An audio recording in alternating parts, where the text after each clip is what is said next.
आज अनुपात विश्लेषण चैप्टर के आगे के भाग में हम लाभदायकता अनुपातों के बारे में पढ़ेंगे। कल हमने लाभदायकता अनुपातों का एक भाग बिक्री पर आधारित लाभदायकता अनुपात के बारे में जाना था। आज हम लाभदायकता अनुपातों का दूसरे भाग के अंतर्गत पूंजी विनियोग पर आधारित लाभदायकता अनुपातों के बारे में पढ़ेंगे। इसमें सबसे पहला अनुपात है विनियोजित पूंजी पर प्रत्याय।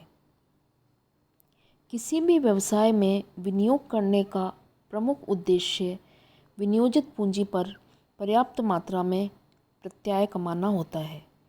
इसलिए किसी संस्था की संपूर्ण लाभदायकता का माप करने के लिए यह ज़रूरी है कि लाभ की तुलना विनियोजित पूंजी से की जाए। इसी उद्देश्य के लिए विनियोजित पूंजी पर प्रत्याय की गणना की जाती है।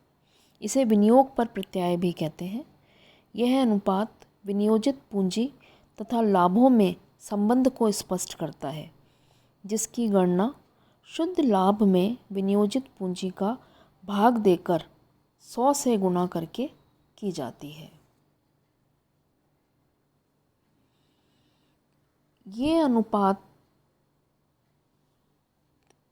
शुद्ध लाभ तथा विनियोजित पूंजी के मध्य संबंध स्थापित करके निकाले जाते हैं। शुद्ध लाभ से आशय उस धनराशि से है जो विनियोजित पूंजी द्वारा अर्जित की जाती है।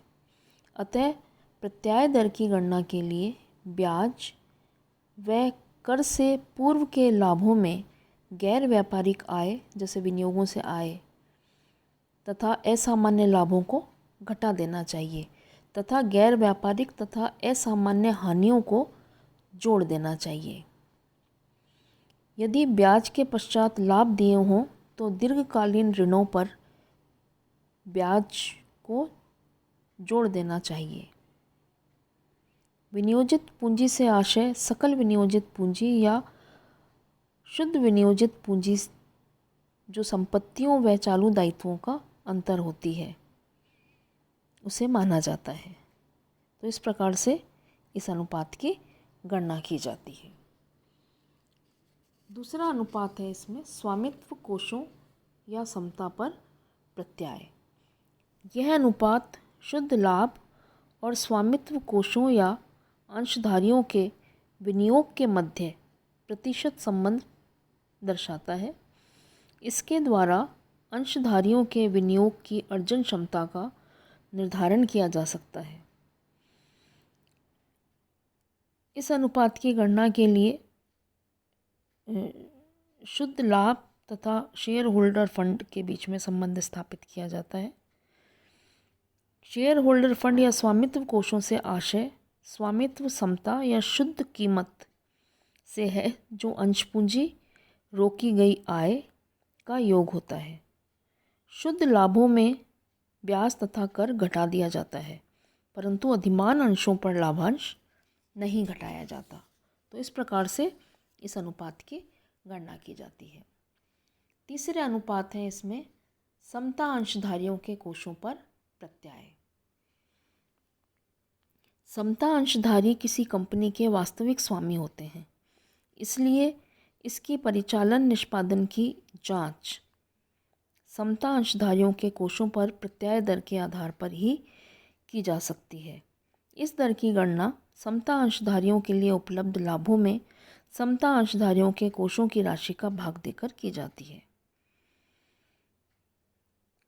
यह अनुपात संस्था की लाभार्जन क्षमता का सबसे अच्छा मापक माना जाता है। इसलिए यह अनुपात जितना अधिक होता है, संस्था उतनी ही अधिक लाभप्रद मानी जाती है।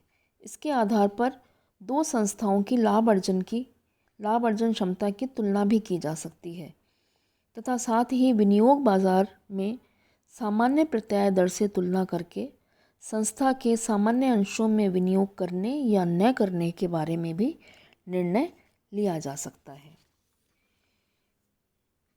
अगला अनुपात है कुल संपत्तियों पर प्रत्याय। लाभदायकता का माप शुद्ध लाभ तथा कुल संपत्तियों के मध्य संबंध स्थापित करके भी किया जा सकता है। यह अनुपात संस्था के कुल विनियोजित कोषों अर्थात कुल संपत्तियों का कर घटाने के पश्चात के लाभों में भाग देकर ज्ञात किया जाता है। कुल संपत्तियों से आशय शुद्ध स्थायी संपत्तियों, चालू संपत्तियों तथा गैर व्यावसायिक विनियोगों से है। कृत्रिम संपत्तियों को इसमें से निकाल दिया जाता है।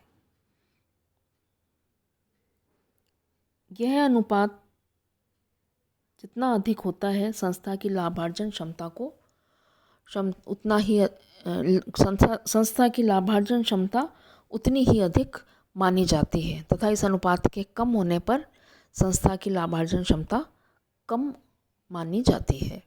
तो ये कुछ अनुपात थे जो लाभदायकता अनुपातों की श्रेणी के अंतर्गत रखे गए हैं, जो संस्था में विनियोजित पूंजी के आधार पर पूंजी व लाभ के बीच में संबंध स्थापित करके ज्ञात किए जाते हैं तथा इनसे हम किसी भी उपक्रम की लाभदायकता का आकलन कर सकते हैं। धन्यवाद।